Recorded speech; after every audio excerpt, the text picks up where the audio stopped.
तो हमें पार्लियामेंट की स्ट्रक्चर अच्छी तरह समझ आ गई। पार्लियामेंट में कौन कौन बैठता है, प्रेसिडेंट, लोकसभा एंड राज्यसभा। अभी ना हम सबसे पहले डिस्कस करने जा रहे हैं लोकसभा के बारे में और राज्यसभा के बारे में, इकट्ठा ही डिस्कस करेंगे। और इन दोनों के बाद मैं आपको प्रेसिडेंट के बारे में अच्छी तरह बता दूंगा। बेसिकली जैसे जैसे कोई नई टर्म आएगी उसको मैं इलेबोरेट करता रहूंगा एनिमेशन के साथ साथ। तो आइए डिस्कस करते हैं, डिफरेंस में डिस्कस करते हैं लोकसभा एंड राज्यसभा के बारे में। आप किसी भी एग्जाम में बैठे हो, यहाँ से आपको 101% क्वेश्चन बनेंगे। तो ना मैं यहाँ पर दो पिक्चर शो करता हूँ। पहले तो आप ये बताओ इनमें से लोकसभा कौन सी है और राज्यसभा कौन सी। जहाँ पर मंत्री बैठे हैं ग्रीन कारपेट के ऊपर वो होती है लोकसभा, और जहाँ पर मंत्री बैठे हैं रेड कारपेट के ऊपर वो होती है राज्यसभा। अगर रेड है तो वो होगी राज्यसभा, अगर ग्रीन है तो वो होगी लोकसभा। इसको याद रखने का तरीका, आर से राज्यसभा, आर से रेड। रेड कलर के कारपेट वाली कौन सी सभा आएगी, वो राज्यसभा आएगी। जो बची हुई ग्रीन है वो लोकसभा आएगी। पहली बात समझ आ गई।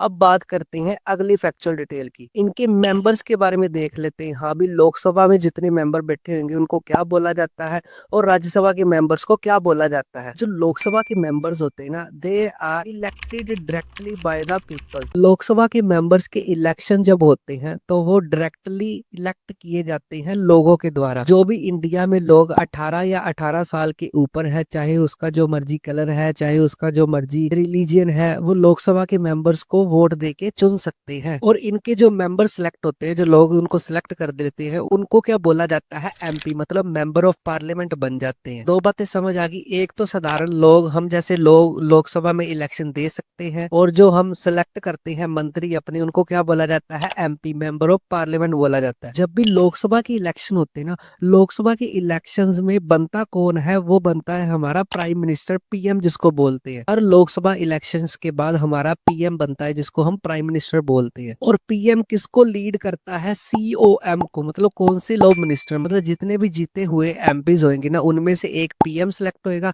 और जितने भी बाकी मेंबर्स बच गए पीएम के अलावा, वो बन जाते हैं काउंसिल ऑफ मिनिस्टर, मतलब जिसको पीएम लीड करता है। कोई रोड ट्रांसपोर्टेशन मिनिस्टर बन जाता है, कोई एग्रीकल्चर मिनिस्टर बन जाता है, कोई एजुकेशन मिनिस्टर बन जाता है। ये सारे के सारे मिनिस्टर किसके अंडर काम करते हैं, पीएम के अंडर, मतलब प्राइम मिनिस्टर के अंदर, जो किसके द्वारा सिलेक्ट होता है, लोकसभा द्वारा। लोकसभा जब भी इलेक्शन होंगे हमारा क्या बनेगा, पीएम बनेगा। आई होप यहाँ तक आपको लोकसभा के बारे में अच्छी तरह समझ आ गया। अब बात करते हैं राज्यसभा के मेंबर्स के बारे में। जो राज्यसभा के मेंबर्स होते हैं डायरेक्टली लोग नहीं उनको सिलेक्ट करते। वो कैसे सिलेक्ट होते हैं, इन्हें directly elected by the members of legislative assemblies. जितने भी स्टेट के एमएलए वर्ड सुना ना, MLA, member of legislative assembly, इसलिए मैंने बोला है लेजिस्लेटिव असेंबलीज के मेंबर द्वारा वो इनडायरेक्टली इलेक्ट होते हैं। बस इतनी को फैक्चुअल डिटेल आपने याद रखनी है। मतलब जो पहला वाला लोकसभा है वो डायरेक्टली लोगों द्वारा सिलेक्ट होते हैं, और दूसरा जो राज्यसभा है वो इनडायरेक्टली इलेक्ट होते हैं, किसके द्वारा, लेजिस्लेटिव असेंबली के मेंबर्स द्वारा, एमएलए के द्वारा, ऐसे भी बोल सकते। लोकसभा का दूसरा नाम क्या है, हाउस ऑफ द पीपल, मतलब लोगों से जुड़ा हुआ है। आम लोग वोट डालते हैं,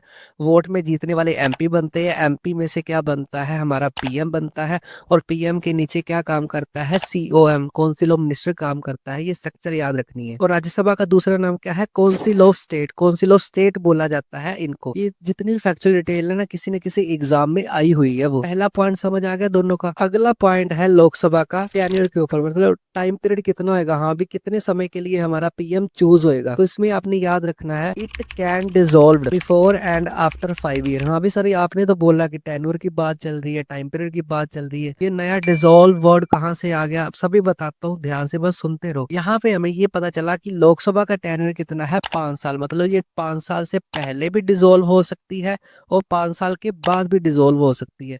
सबसे बड़ा सवाल, डिसॉल्व होता क्या है। डिसॉल्व का मतलब होता है भंग होना, खत्म होना। इसको ना मैं अच्छी तरह समझाऊंगा डिसॉल्व। अभी इसको थोड़ा सा होल्ड रखो। अब हम राज्यसभा की तरफ बढ़ते हैं एक बार। It can not dissolve because 1/3 of the Rajya Sabha member are retires in every 2 year. ये जो राज्यसभा है ना, ऐसे याद रख लो, राज्यसभा हमेशा राज करती है, कभी खत्म नहीं होती। ये क्यों नहीं होती, क्योंकि इसके 1/3 मेंबर है ना, हर 2 साल बाद चेंज होते हैं, रिटायर होते हैं। और हर एक मेंबर का टाइम पीरियड कितना है, 6 साल का है, 6 ईयर का है। है। बस ये थोड़ी सी बातें आपने याद रखनी है। एक तो लोकसभा डिसॉल्व हो सकती है, खत्म हो सकती है बिफोर एंड आफ्टर। 5 साल से पहले भी खत्म हो सकती है, 5 साल के बाद तो खत्म होनी है हर बार, ये रूल है। हर 5 साल बाद पीएम के इलेक्शन होते हैं, प्राइम मिनिस्टर जो लोकसभा को लीड करता है। और राज्यसभा कभी डिसॉल्व नहीं होती, क्योंकि 1/3 मेंबर 2 साल में इसके रिटायर होते हैं, वो चेंज होते हैं। हर मेंबर कितने साल तक राज करता है वहां पर? 6 साल तक, 6 ईयर। अब ना हम डिसॉल्व जो वर्ड था ना उसको समझते हैं पहले क्या होता है भाई। तो डिसॉल्व का मतलब जैसे मैंने बता दिया, खत्म होना। जो डिसॉल्व होती है ना, जो खत्म होती है, लोकसभा खत्म होती है, उनके 3 रीजन हो सकते हैं। पहला reason automatic dissolve. Automatic dissolve मतलब 5 साल हुए,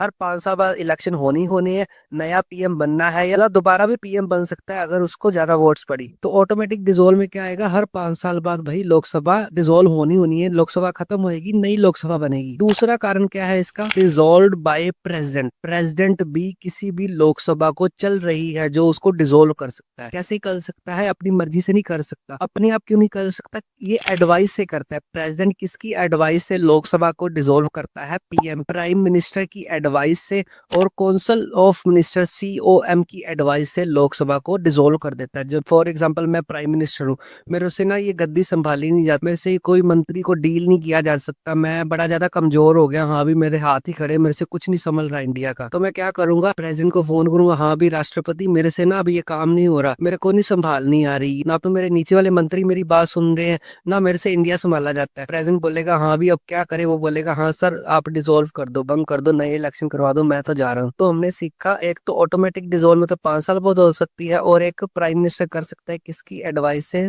पीएम, प्राइम मिनिस्टर और सीओएम की एडवाइस से उसको डिसॉल्व कर देता है। Last one, by no confidence motion से भी लोकसभा डिसॉल्व होती है। तो मैं अभी आपको समझाता हूँ। मान लो जीतने के लिए चाहिए 10 वोट, जिस भी पॉलिटिकल पार्टी की 10 वोट आ गई वो लोकसभा में पीएम बनेगा। एग्जाम्पल के लिए समझा रहा हूँ, आम आदमी पार्टी की 10 वोट्स आ गई और बीजेपी की आ गई 1 वोट। अब इसमें से सरकार कौन बनाएगा? आम आदमी पार्टी के नेता बनाएंगे सारी सरकार। पीएम भी कौन बनेगा? आम आदमी पार्टी का बंदा ही पीएम बनेगा। अब इसमें जीतने वाली पार्टी कौन सी होगी? आम आदमी पार्टी। और हारने वाली नहीं बोला जाएगा, उसको बोला जाएगा ओपोजिशन पार्टी। हारने वाली भी बोल सकते हो, पर टिपिकल वर्ड्स में ओपोजिशन पार्टी बोलते हैं। ओपोजिशन पार्टी कौन सी होएगी? बीजेपी। अब ओपोजिशन पार्टी और रूलिंग पार्टी का नो कॉन्फिडेंस मोशन से एक बड़ा डीपली रिलेशन है। क्या रिलेशन है? हमेशा याद रखना, नो कॉन्फिडेंस मोशन कौन लेके आती है? हम हमेशा ओपोजिशन पार्टी लेके आती है। अब समझो इस बात को, जो आम आदमी पार्टी के 10 बंदे जीते थे, 10 बंदों को क्या बोला जाएगा? MP, member of parliament. 10 बंदे किसके पास है? आम आदमी पार्टी के पास। उनके पास बड़ा ज्यादा कॉन्फिडेंस है, हो सकता है वो सारे के सारे 10 जो आम आदमी पार्टी के जीते हुए एमपी थे वो किसके साथ मिल जाए? बीजेपी के साथ। इसके कोई भी कारण हो सकते हैं, कारण के बारे में डिस्कस नहीं करेंगे। अब वो कॉन्फिडेंस क्या होता है? जिस भी पार्टी के पास जितने ज्यादा एमपी होंगे उतना उनके पास ज्यादा कॉन्फिडेंस होगा, उतना कॉन्फिडेंस से वो सरकार बनाती है। तो नो कॉन्फिडेंस मोशन कौन लेके आएगा? अब सारे के सारे एमपी किसके पास आ गए हैं? बीजेपी के पास। बीजेपी लोकसभा में नो कॉन्फिडेंस मोशन लेके आएगी, जिससे जो रूलिंग पार्टी होती है, जो जीत चुकी पार्टी होती है, उसको प्रूव करना पड़ता है अभी हमारे पास जो जितने भी एमपी थे वो हमारे पास है। अगर वो प्रूव करने में फेल हो जाती है तो ये रूल है, लोकसभा को डिसॉल्व होना पड़ता है। मतलब जितने, अगर उनके पास कॉन्फिडेंस ही नहीं रहेगा, बंदों का कॉन्फिडेंस ही नहीं रहेगा, एमपी का कॉन्फिडेंस नहीं रहेगा, तो सरकार कैसे चल पाएगी? तो 3 कारणों से हमने देखा डिसॉल्व हो सकती है लोकसभा। एक तो 5 साल बाद, वो तो होनी है, एक प्रेसिडेंट की सलाह में, और एक नो कॉन्फिडेंस मोशन जो हमेशा ओपोजिशन पार्टी लेके आती है। वो लेके तभी आती है जब उसको पता होता है मैंने जीती पार्टी के सारे बंदे अपनी तरफ कर लिए। बस सीधी सी भाषा में। आई होप अब आपको टेन्योर के बारे में पता चल गया। हाँ भी लोकसभा 5 सालों के लिए होती है, और राज्यसभा कभी भी डिसॉल्व नहीं होती, क्योंकि उसके 1/3 मेंबर हर 2 साल बाद चेंज होते हैं, और हर मेंबर का टाइम पीरियड कितना है? 6 साल तक वो राज करता है। तो आगे आपने लोकसभा और राज्यसभा में एक पॉइंट नोट रखना है, जो क्या है? लोकसभा को बोला जाता है टेम्परेरी हाउस, और राज्यसभा को बोला जाता है परमानेंट हाउस। हाँ, लोकसभा को टेम्परेरी हाउस इसीलिए बोला जाता है क्योंकि ये हर 5 साल बाद डिसॉल्व हो जाती है, खत्म हो जाती है, हर 5 साल बाद इलेक्शन होते हैं। राज्यसभा को बोला जाता है परमानेंट हाउस। परमानेंट हाउस इसलिए बोला जाता है, ये कभी भी डिसॉल्व नहीं होती, क्योंकि इसके हर 2 साल बाद 1/3 मेंबर रिटायर होते हैं, उसकी जगह पर नए आते हैं। किसी न किसी एग्जाम में आए हुए क्वेश्चन है, जैसे बोला जाता है हाँ भाई परमानेंट बॉडी किसको बोला जाता है? लोकसभा को के राज्यसभा को? ये बताना है। या टेम्परेरी बॉडी किसको बोला जाता है? तो इसका रीजन भी मैंने साथ साथ बता दिया। आगे बात करते हैं मैक्सिमम स्ट्रेंथ की, मतलब लोकसभा में कितने मिनिस्टर्स बैठ सकते हैं, कितने मंत्री बैठ सकते हैं और राज्यसभा में कितने मंत्री बैठ सकते हैं वो डिस्कस करने जा रहे हैं। तो लोकसभा में मैक्सिमम स्ट्रेंथ कितनी है? 550 मेंबर्स, मतलब 550 मेंबर्स लोकसभा में मैक्सिमम है, इससे ज्यादा नहीं हो सकते। जैसे फॉर एग्जांपल एक क्लास में 80 बच्चों के बैठने की जगह होती है, 80 डेस्क पड़े होते हैं, तो वहां पर 80 ही बच्चे बैठ सकते हैं, उससे ज्यादा नहीं बैठ सकते। तो ये रूल है इंडिया में। लोकसभा में कितनी मेंबर्स की स्ट्रेंथ होगी? मैक्सिमम की बात कर रहा हूँ 550। अब इसकी थोड़ी सी डिवाइडेशन भी आ सकती है, कितने रिप्रेजेंटेटिव स्टेट्स में होंगे, कितने रिप्रेजेंटेटिव यूटीज में से आएंगे। तो इसका आंसर है 530 रिप्रेजेंटेटिव्स तो आएंगे यहाँ पर सीधे की सीधे पूरी की पूरी इंडिया की स्टेट्स में से। और बचे हुए 20 मेंबर्स वोट के जरिए सिलेक्ट होंगे, वो कौन होंगे? यूटीज में से आएंगे, यूनियन टेरिटरीज में से आएंगे। मैक्सिमम स्ट्रेंथ लोकसभा की समझ आ गई 550, जिसमें से 530 और 20 वाला कंसेप्ट आपने याद रखना है। इधर बात करें राज्यसभा की मैक्सिमम स्ट्रेंथ की, वो है 250 यहाँ पर सीट्स होती है, वहां उससे ज्यादा राज्यसभा में मेंबर हो ही नहीं सकते, रूल है। जिसमें डिवाइडेशन याद रखनी है, 238 members are from states and UT. States में भी होंगे और यूटी से भी होंगे रिप्रेजेंटेटिव्स। मेंबर्स बोल दो, रिप्रेजेंटेटिव्स बोल दो, कोई बात नहीं। और जो 12 मेंबर है ना बचे हुए, वो नॉमिनेट किए जाते हैं प्रेसिडेंट के द्वारा डायरेक्टली राज्यसभा में। और राज्यसभा में प्रेसिडेंट जिसको भी नॉमिनेट कर देगा वो बिना इलेक्शन जीते हुए भी राज्यसभा में बैठ सकता है। अब प्रेसिडेंट ऐसे ही नहीं नाम बोलेगा, हाँ भी मेरा नाम बोल सकता है, हाँ भी शान सर आप बैठ जाओ राज्यसभा में। नो, जिन्होंने अपनी अपनी फील्ड में कुछ बेहतर किया हो। इसमें से कौन कौन सी फील्ड में से प्रेसिडेंट सिलेक्ट करता है मेंबर्स? वो है art, literature, science and social service. जिन्होंने आर्ट में कुछ बेहतर किया, कोई आर्टिस्ट है उसको भी कर सकता है नॉमिनेट। लिटरेचर, जिन्होंने कुछ बुक्स वगैरह लिखी है अच्छी, बहुत फेमस राइटर है, उनको भी कर सकता है नॉमिनेट। साइंस में जिन्होंने अच्छा काम किया है, कोई इन्वेंशन की है, देश की तरक्की में योगदान दिया है, उसको भी नॉमिनेट कर सकता है। और सोशल सर्विस, जिन्होंने कोई समाज सुधार की सर्विस की है, समाज में कोई बुराई थी उसको लोगों के सामने लेके आया, कुछ भी ऐसी सोशल सर्विस की है, तो उसको भी राष्ट्रपति प्रेसिडेंट नॉमिनेशन कर सकता है राज्यसभा में। तो राज्यसभा में कितने मेंबर्स नॉमिनेटेड होते हैं प्रेसिडेंट के द्वारा? 1 2 मतलब 12 मेंबर। और बचे हुए 238 members are representatives of states and UT से आते हैं। उसके बाद बात करते हैं हेडेड बाय, मतलब जो लोकसभा है उसको लीड कौन करता है? हाँ भी जैसे आप क्रिकेट को देख लो, एक कैप्टन होता है ना, वैसे ही यहाँ पर इस कैप्टन ही बोल दो। लीड कौन करता है, सुनता कौन है बातें? स्पीकर। स्पीकर जो होता है वो लोकसभा को, पूरी की पूरी लोकसभा को लीड करता है। जितने भी मंत्री बैठे होते हैं ना वहां पर, वो सभी की बातें सुनता है और प्रॉब्लम सुनता है और उनको सॉल्व करने की कोशिश करते हैं। मैं ना आपको वीडियो दिखाता हूँ, एक स्पीकर होएगा जिसमें और बहुत सारे मंत्री बैठ के अपनी अपनी बातें बता रहे होंगे, वो हम देख लेते हैं पहले, फिर आपको अच्छे से समझ आ जाएगा।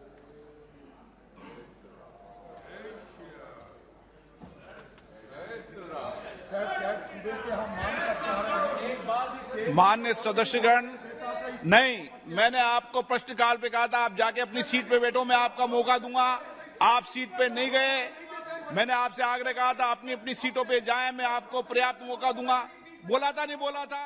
अब जैसे कि आपने वीडियो में देख लिया, एक जो पर्सन था वो स्पीकर था। वो स्पीकर जो चुना जाता है ना लोकसभा के मेंबर्स में से ही चुना जाता है। जैसे मैंने बोला ना मैक्सिमम स्ट्रेंथ 250, तो 250 मेंबर्स में ही वो वोटिंग करते हैं किसको स्पीकर बनाया जाए। जिसको वोटिंग सबसे ज्यादा होगी वो स्पीकर बन जाता है, जो लोकसभा को हेडेड करता है। अब इस वीडियो में आपने क्या देखा, एक स्पीकर बातें सुन रहा है और जितने भी मंत्री वगैरह बैठे थे वो सारी अपनी प्रॉब्लम बताते हैं, तो उसको सोल्व करने की कोशिश करते हैं। अब बात करते हैं राज्यसभा की। राज्यसभा की जैसे स्पीकर होता है ना लोकसभा में, राज्यसभा में होता है चेयरमैन बोल दो उसको, वो होता है हमेशा वाइस प्रेसिडेंट ऑफ इंडिया। जो भी करंटली वाइस प्रेसिडेंट इंडिया को होगा ना, वो किसको लीड करेगा? वो करेगा राज्यसभा को लीड करेगा। चेयरमैन किसको आएगा? राज्यसभा का। तो always keep in mind that chairman of the Rajya Sabha is always vice president of India. Vice president of India को क्या बोला जाता है? Chairman of Rajya Sabha. जो पूरी की पूरी जैसे स्पीकर नहीं वहां पर लोकसभा का सुन रहा था, वैसे ही यहाँ पर वाइस प्रेसिडेंट चेयरमैन होता है, जो सभी की सभी बातें सुनता है मंत्रियों की। मैं आपको वीडियो दिखाता हूँ, राज्यसभा की वीडियो होगी जिसमें चेयरमैन कौन होएगा, वहां पर वाइस प्रेसिडेंट होएगा। पहले ये वीडियो देखो। Honorable members, Jaya Amitabh Bachchan is the last speaker on this point. Please, ma'am. Sir, मैं जया अमिताभ बच्चन ये बोलना चाहती हूँ। मैं कलाकार हूँ बॉडी लैंग्वेज समझती हूँ, एक्सप्रेशन समझती हूँ। आई होप ये वीडियो थोड़े से देख के आपको अंदाजा होगा कि राज्यसभा में कैसे कार्रवाई चलती है और लोकसभा में कैसे कार्रवाई चलती है। उसके बाद आगे बात करते हैं रिक्वायरमेंट एज की। अगर मैंने लोकसभा का मेंबर बनना है तो मेरी एज कितनी होनी चाहिए? एज रिक्वायरमेंट तो लोकसभा की है 25 ईयर और राज्यसभा की है 30 ईयर। अगर मैं 25 साल का हूँ तो मैं लोकसभा में इलेक्शन लड़ सकता हूँ और पीएम भी बन सकता हूँ। और दूसरी तरफ अगर मैं राज्यसभा का मेंबर बनना चाहता हूँ तो मेरी एज कितनी होनी चाहिए? मिनिमम 30 ईयर, 30 साल। बेटा आगे ना हम इसके लास्ट डिफरेंसेस के बारे में देख लेते हैं, जो है पावर्स के बारे में। हाँ भी आपको यहाँ पर ये पता चलेगा कौन सी सभा जो है वो ज्यादा पावरफुल होती है। लोकसभा ज्यादा पावरफुल होती है या राज्यसभा ज्यादा पावरफुल होती है? तो इसका आंसर है लोकसभा सबसे ज्यादा पावरफुल होती है। उसका कारण मैं बताऊंगा, पहले आप ये लाइंस देख लो। लोकसभा की अगर बात करें मोर पावरफुल देन राज्यसभा, और राज्यसभा की अगर बात करें लेस पावरफुल देन लोकसभा। जो लोकसभा होती है ना वो ज्यादा पावरफुल होती है और राज्यसभा जो होती है लोकसभा से कम पावरफुल होती है। इसके कुछ रीजंस भी है, ऐसे नहीं है लोकसभा पावरफुल ज्यादा होती है। उसके रीजंस क्या क्या है? Money bill introduce only in Lok Sabha. Money bill जो है वो इंट्रोड्यूस किए जाते हैं लोकसभा में इंट्रोड्यूस किए जाते हैं और मेजोरिटी के साथ लोकसभा में पास किए जाते हैं। मनी बिल आप ऐसे समझ लो याद रखने के लिए, मनी का मतलब होता है पैसे। जिसके पास पैसे सबसे ज्यादा होंगे ना वो सबसे ज्यादा पावरफुल होएगा। मान लो मेरे पास सबसे ज्यादा पैसे है तो मैं सबसे ज्यादा पावरफुल हूँ। तो वैसे ही मनी रिलेटेड कोई भी कानून है, मनी बिल है, कोई सरकार नहीं बनी है, उन्होंने कितना बजट पास करना है, रेलवे के ऊपर कितने पैसे लगाने हैं, हेल्थ के ऊपर कितने पैसे लगाने हैं, देश के इंफ्रास्ट्रक्चर के ऊपर कितने पैसे लगाने हैं, वो सारा का सारा लोकसभा में डिसाइड होता है। इसीलिए लोकसभा सबसे ज्यादा पावरफुल है in the matter of money bills के। बस इतना समझ लो, पैसे के अगर रूल्स एंड रेगुलेशन बनेंगे पैसे से रिलेटेड तो वो लोकसभा में ही बनेंगे, लोकसभा में पास होगी। उसको राज्यसभा रिजेक्ट नहीं कर सकती, क्योंकि हमने ऊपर देखे ना लोकसभा जो है लोगों से बनती है, हाउस ऑफ द पीपल है। हमारा पीएम जो है इलेक्शंस के थ्रू जो मंत्री आते हैं वो लोगों द्वारा चुने होते हैं, मतलब लोगों का ट्रस्ट होता है। हाँ भी अब जो मर्जी करो, आपके हवाले है हमारा देश। दूसरा इसका कारण है पावरफुल होने का, वो क्या है? No confidence motion only in Lok Sabha. जो नो कॉन्फिडेंस मोशन है, जिसको मैंने पीछे इलेबोरेट बड़ी अच्छी तरह कर दिया है, आप ऐसे समझ लो जिससे सरकार गिर जाती है, जिससे सरकार को कॉन्फिडेंस शो करना पड़ता है, जैसे मैंने पीछे बताया है, वो सिर्फ लोकसभा में ही इंट्रोड्यूस हो सकता है। राज्यसभा में नो कॉन्फिडेंस मोशन नहीं होता। आई होप ये सारे के सारे डिफरेंस के रूप में आपको लोकसभा और राज्यसभा के बारे में डिटेल इंफॉर्मेशन अच्छी तरह समझ आ गई है। इससे बाहर आपको किसी भी एग्जाम में कोई भी क्वेश्चन देखने को नहीं मिलेगा।